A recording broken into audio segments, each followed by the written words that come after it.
자, 오늘은 하나님께 피하라 이런 주제를 좀 가지고 왔습니다.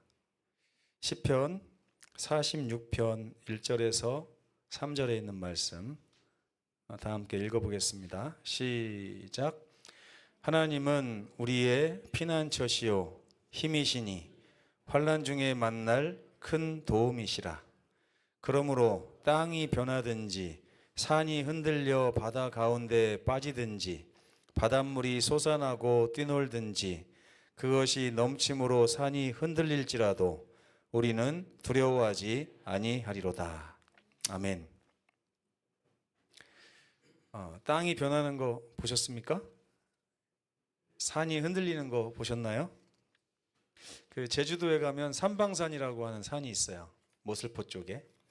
근데 그 산이 이렇게 조그만데 굉장히 움푹 튀어나왔습니다. 좀 아름답습니다. 아름다운데 그 밑에 가면 그 한라산이 폭발할 때 그 뚜껑이 날라와 가지고 거기에 뚝 떨어져서 자리 잡은 산이 삼방산이다. 제가 이 말씀 보면서 산이 흔들려 바다 가운데 빠지든지 하는 이 말씀이 제주도에서 실제로 이루어졌구나 이 생각을 하게 됐습니다. 또 바닷물이 솟아나고 뛰놀든지 그것이 넘침으로 바닷물 때문에 산이 흔들리는 모습 보신 적이 있나요? 이건 아마도 예수님의 재림의 날을 얘기하는 것 같습니다. 그 재림의 날에 우리는 두려워하지 아니하리로다 이렇게 기록을 하고 있는 것 같아요. 지난주에 인터넷 이렇게 서핑을 하다가 그 유튜브에선가 어떤 분이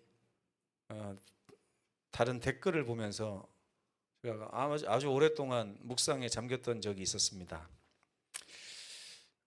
뭐라고 써 있냐면, 여러분 대한민국에서 한 세상 잘 놀다 갑니다. 부디 행복하세요. 이렇게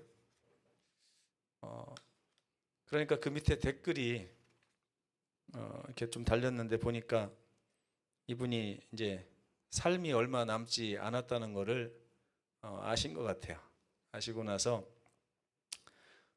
자기 삶을 이렇게 되돌아보니까 그래도 전 세계에서 그나마 좋은 그 나라에서 태어나서 살다가 잘 살다 간다 이런 결론을 이렇게 맺었더라고요. 그 모습을 보면서 좀 한참 생각에 잠겼습니다. 인생이라는 게 무엇인가? 그리고 정말 인생을 마감할 때 저 소리가 정말 만족스럽고 한 세상 잘 살았다고 하는 소리일까? 아니면 어쩔 수 없이 이 길을 가야만 하니까 긍정의 힘을 발휘해서 그래도 이 정도면 괜찮다 하는 마음으로 쓴 글일까? 뭐 이런 여러 가지 생각을 하게 됐어요. 그래서 제가 내린 결론은 이 사람은 인생이라고 하는 큰 물결에 휩쓸려 가면서 어떻게 저항할 수 없고 어떻게 이렇게 그 막을 수 없고 그렇게 하기 때문에 그냥 막 추태를 부리면서 반항하고 막 경찰서 끌려가는 죄인들이 또 사형장에 끌려가는 죄수들이 막 안 간다고 반항을 해도 결국에는 잡혀 들어가고 형장의 이슬로 사라지는 것처럼 자기의 삶도 그럴 수밖에 없음을 깨닫고 이왕이면 마지막에 가는 모습을 아름답게 가야 되겠다. 뭐 이런 결론을 내린 것 같다는 생각이 들어요. 그러면서 한편으로 큰 슬픔이 마음으로 밀려왔습니다. 하나님, 저게 우리의 인생이군요. 하나님, 제 마지막도 어쩔 수 없이 끝까지 아둥바둥 하다가 가든지 아니면 내 삶이 이랬구나. 이 정도면 괜찮지 않을까 하고 순응하며 그나마 아름다운 모습으로 갈지 이게 인생의 두 가지 모습 중에 하나지만 결과는 똑같은 그런 삶이 아닐까를 생각해 보게 되었습니다.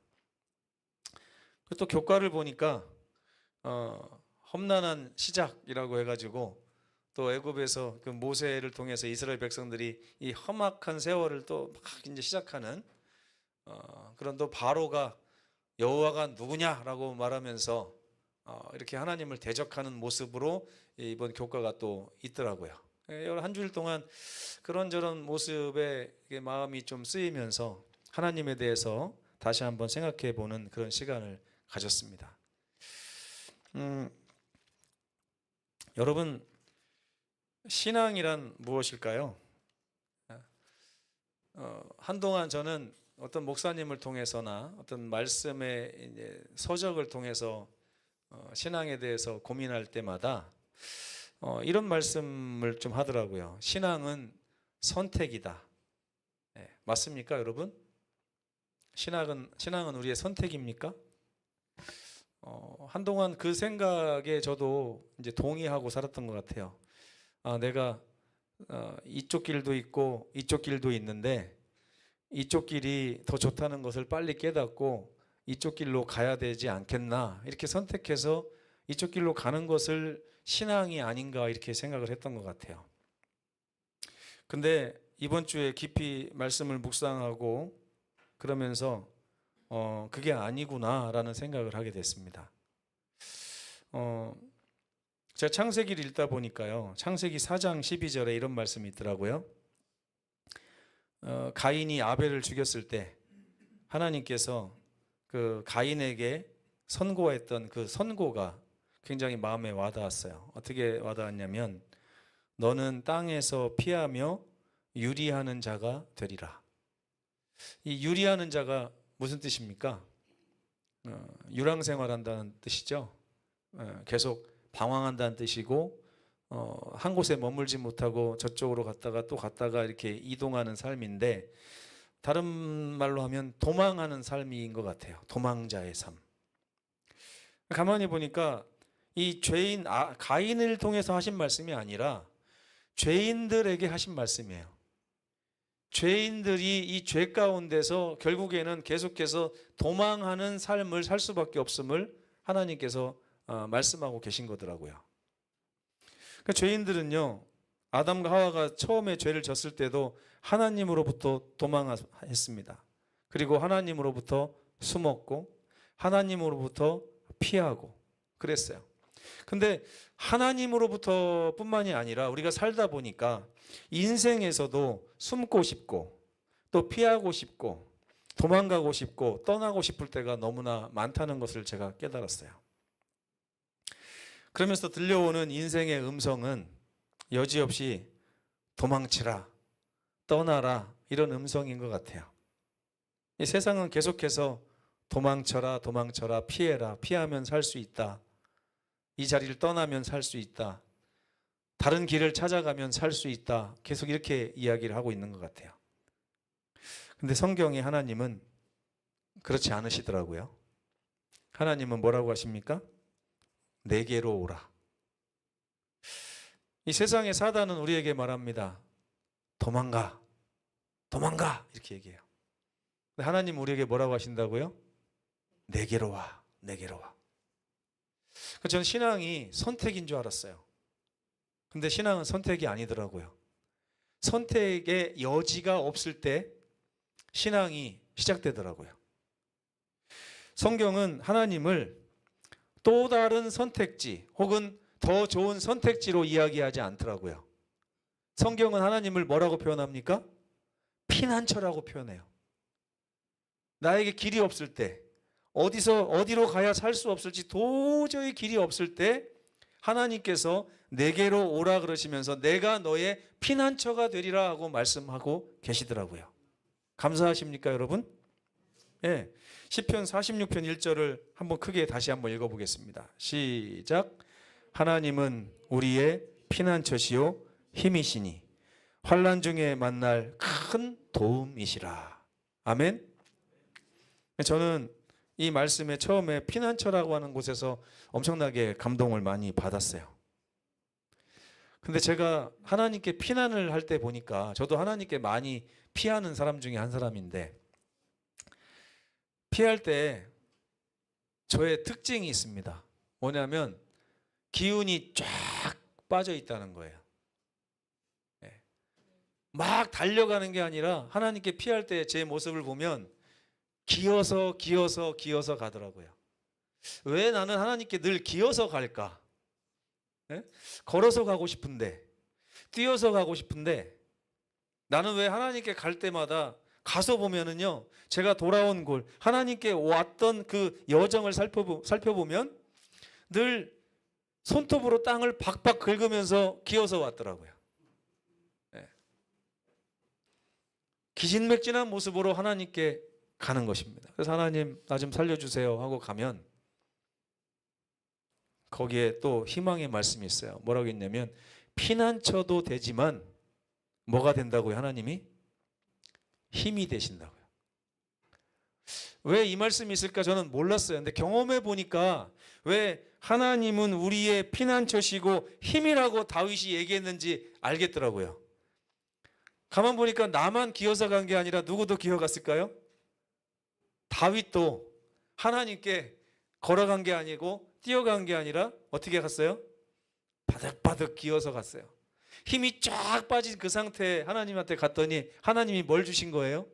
힘을 주신 거예요.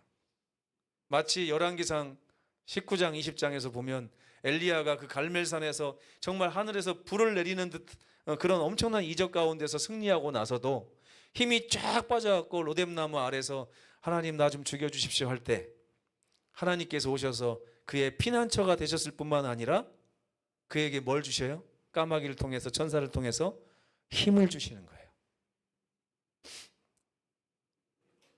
환난 중에 만날 큰 도움. 저는 피난처 대신 하나님이 도움이신가 생각해 봤는데 그게 아니라요. 기진맥진한 우리의 삶에 힘을 주시는 그 하나님의 그것이 바로 큰 도움이라는 것을 깨닫게 됐습니다. 치료봉사 71페이지에 이런 말씀이 있더라고요. 그대는 어떤 고통 가운데서도 은혜의 보좌 앞에 나아가도록 초청을 받은 사람입니다. 아멘. 나는이라고 한번 바꿔서 읽어볼까요? 시작. 나는 어떤 고통 가운데서도 은혜의 보좌 앞에 나아가도록 초청받은 사람입니다. 아멘. 네. 거기 가면 힘과 위로와 도움을 발견할 것입니다. 너무 마음에 감동이 오고 위로가 됐습니다. 하나님 감사합니다. 알다시피 세상과 또 우리 주변에 있는 사람들은 우리 삶에 안전한 울타리가 되어주지 못합니다. 오직 하나님만이 우리의 참된 피난처가 되십니다. 제가 어렸을 때 우리 형이 갑자기 아프기 시작해가지고 대소변을 받아내고 막 그럴 때가 있었어요. 지금은 이제 괜찮아지긴 했는데 어느 날 형이 방에서 막 이렇게 이쪽으로 누웠다가 이쪽으로 누우려고 하는데 30분 걸리고 또 일어나서 화장실 가려고 일어나다가 똥 싸고 오줌 싸고 이렇게 하다가 그게 너무 힘들었는지 울더라고요.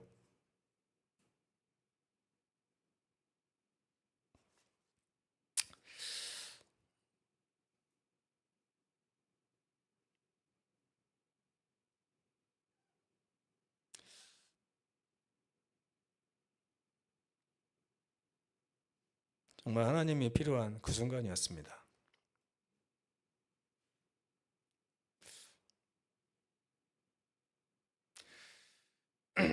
시편 62편 8절에 제 마음을 또 후벼 파는 이런 말씀이 있었어요. 백성들아 시시로 그를 의지해라. 그의 앞에 가서 이 마음을 얘기하라가 아니라 토하래요. 여러분 음식 먹다 토해 보셨어요? 음식이 속에서 소화가 되지 않을 때 막 올라와 가지고 밖으로 확 뱉어지잖아요. 하나님께서 우리에게 오셔서 내 백성아 시시로 나를 의지하고 네 마음속에 있는 그 마음을 나에게 갖고 있지 말고 토해라. 내가 다 받아주겠다. 그러면서 뭐라 해요? 내가 너희의 피난처가 될 것이다. 피난처라고 하는 것은요, 공격과 아픔에서 숨겨주는 곳을 말합니다. 예수께서 이렇게 말씀하십니다. 수고하고 무거운 짐진 자들아.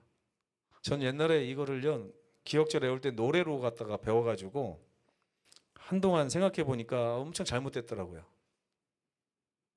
수고하고 무거운 짐진 자들아 막 이렇게 외웠어요. 근데 이 수고하고 무거운 짐진 그 마음은요, 그렇게 노래로 표현되지 않습니다. 예수께서 얼마나 너네가 지금 수고가 많느냐, 얼마나 짐이 무거우냐, 얘들아, 수고하고 무거운 짐진 얘들아, 다 내게로 오라. 내가 너희를 쉬게 하리라. 시대소망 528페이지에 그대가 하나님의 팔에 안기면 어떠한 적도 그대를 해칠 수 없다라고 하는 말씀이 있습니다. 우리 하나님은 정말 이걸 해주시고 싶어 하시는 것 같아요. 네.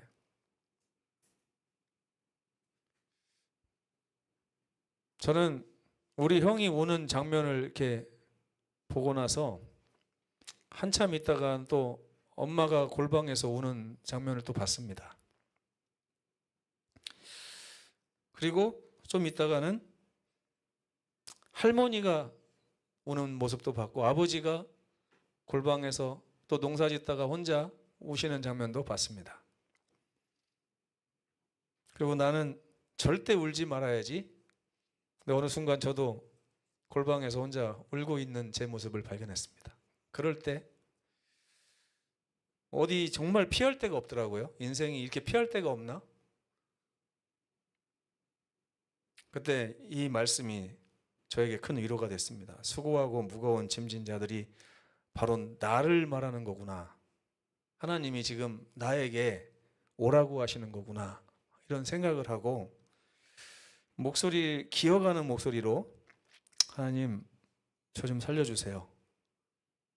제가 하나님께 가려고 하는데 힘이 다 빠져가지고 몸이 잘 움직이질 않는데요. 하나님, 저 좀 도와주세요. 하나님께 갈 수 있게만 좀 도와주세요.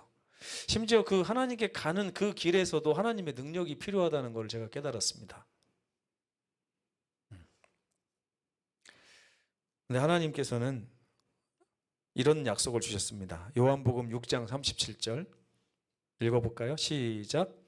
내게 오는 자는 내가 결코 내쫓지 아니하리라.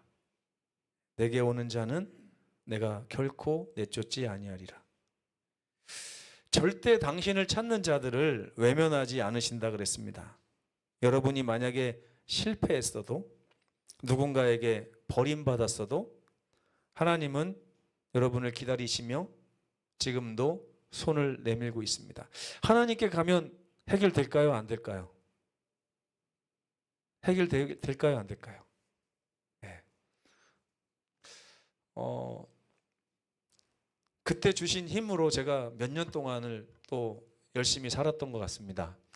하나님께서 여러분에게 또 힘을 주실 거고요. 절대 여러분을 외면하지 않으실 것입니다. 그분은 모든 사람에 대한 해결책을 가지고 계십니다. 저는 이게 참 좋아요. 과연 내 삶을 하나님이 해결하실 수 있을까? 네. 사람마다 다 입장이 다르죠. 어떤 사람은 부모의 입장에서 문제가 있고, 어떤 사람은 자식의 입장에서 또 문제를 갖고 있고, 어떤 사람은 남편이나 아내의 입장에서 문제를 가지고 있고, 어떤 사람은 회사의 사장으로서, 어떤 사람은 회사의 직원으로서, 어떤 사람은 그 인생 그 자체로서 문제를 가지고 있을 수 있습니다.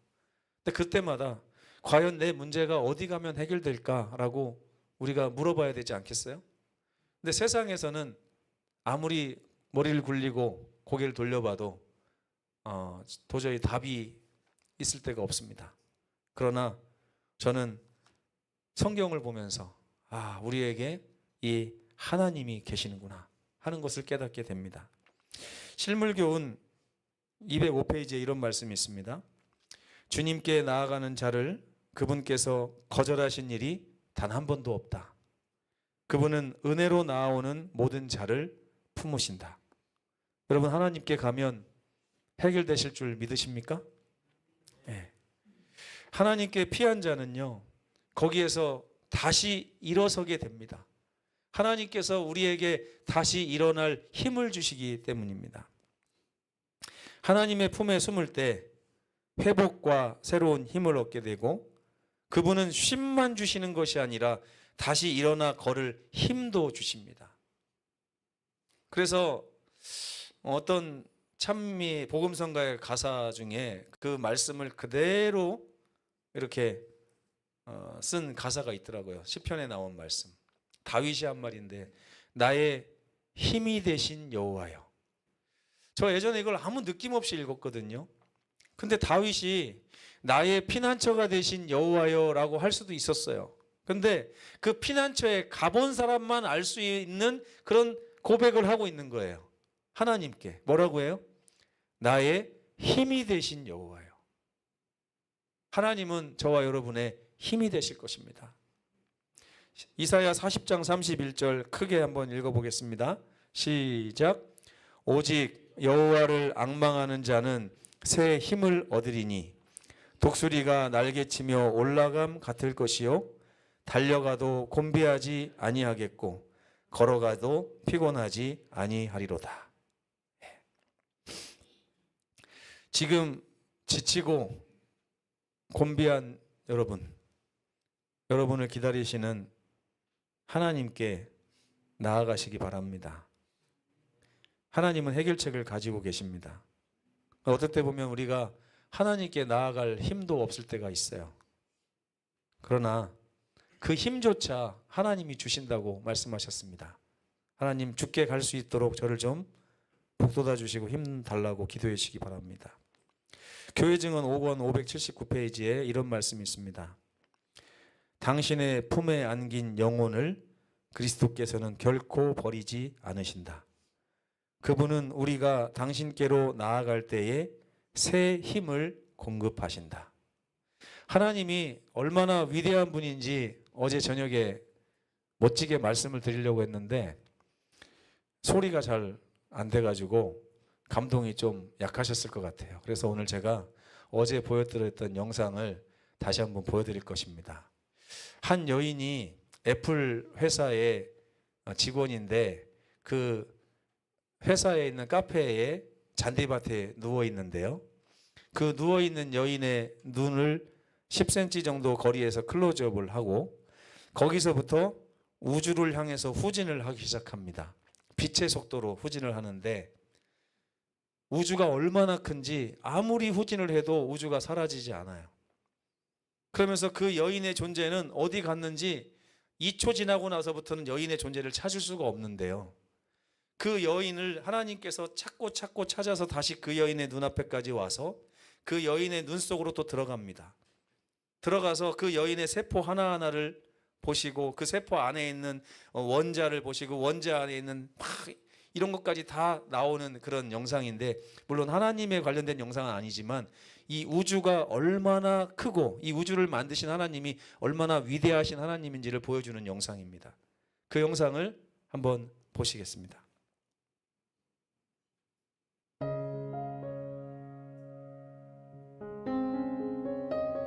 저기가 애플 회사 카페테리아 마당인데요. 미국 캘리포니아에 있습니다.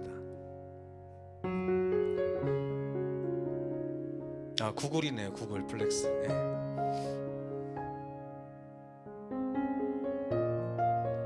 점점 우주로 날아갑니다. 이제 빛의 속도로 이동하기 시작합니다.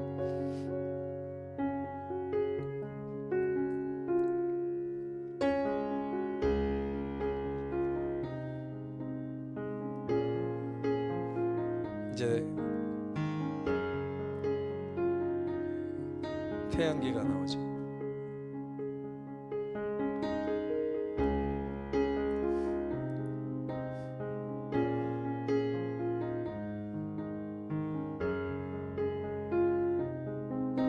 지구를 찾을 수 있습니까?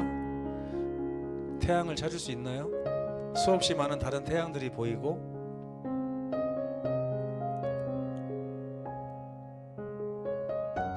저 많은 별들이 다 우리 태양계 같은 그런 공간들인데 이것이 합쳐져서 은하가 되고요. 저런 은하가 우주에는 수십억 개가 있습니다. 우리 하나님이 얼마나 많은 세상을 창조하셨는지 한번 보세요. 아무리 가도 끝이 없는 이 우주에서 여러분 조금 전에 그 여인을 찾을 수 있겠습니까? 다시 찾아갑니다.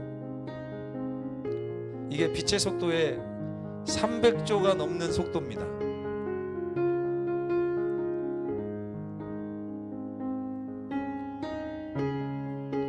진짜 백사장에서 모래찾기인데 그 모래 안에 있는 또 다른 사람을 또 찾아가는 것입니다. 이게 바로 여러분입니다. 하나님이 보시는 여러분. 그러나 여러분 그 안에 있는 여러분의 모든 걸 또 하나님은 이렇게 보시고 아십니다. 우리의 핏줄, 또 우리의 세포, 그 세포 안에 있는 이런 DNA 구조까지 하나님은 다 알고 계십니다. 얼마나 아름답습니까? 보이지 않는 곳에 있는 이러한 아름다움, 이것도 하나님의 품성의 한 일부분입니다. 염색체가 나오죠? 끝이 아닙니다. 이 안에 보면 더 작은 원자가 있습니다. 이 원자도 이렇게 아름답습니다. 저 큰 우주로부터 이 작은 원자에 이르기까지 하나님은 모든 것을 알고 계십니다. 속속들이 여러분에 대해서도 알고 계십니다. 이 하나님께서 지금 여러분을 찾아오셨을 때 다윗이 별을 보면서 그렇게 말했죠. 하나님, 사람이 무엇이건데 하나님께서 저를 돌보십니까? 인자가 무엇이건데 하나님 저와 함께 하십니까? 네. 하나님께 피하시게 되길 간절히 바랍니다. 그분은 전지전능하신 분이고 사람에게 기대기보다, 세상에 의지하기보다, 내 자신의 지혜를 통하여 어떤 길을 찾기보다 하나님께 피하시라고 저는 간곡히 호소드리고 싶습니다. 저도 그렇게 하고 싶습니다. 그분이 참된 피난처가 되실 것이고 그분이 주시는 힘을 통하여 저와 여러분 다시 걷게 될 것이고 다시 사랑하게 될 것이고 다시 살아나게 될 것입니다. 시편 32편 7절, 주는 나의 은신처 이오니 환난에서 나를 보호하시고 구원의 노래로 나를 둘러싸시리이다. 하나님 안에서 그대는 영원히 안전하다. 교회 증언 7권 17페이지에 있는 말씀입니다. 지금 예수님의 품에 안겨 있는 이 여인처럼 하나님 품에 안겨서 새 힘을 얻으시는 우리 모두가 되기를 간절히 바라면서 말씀을 마치겠습니다.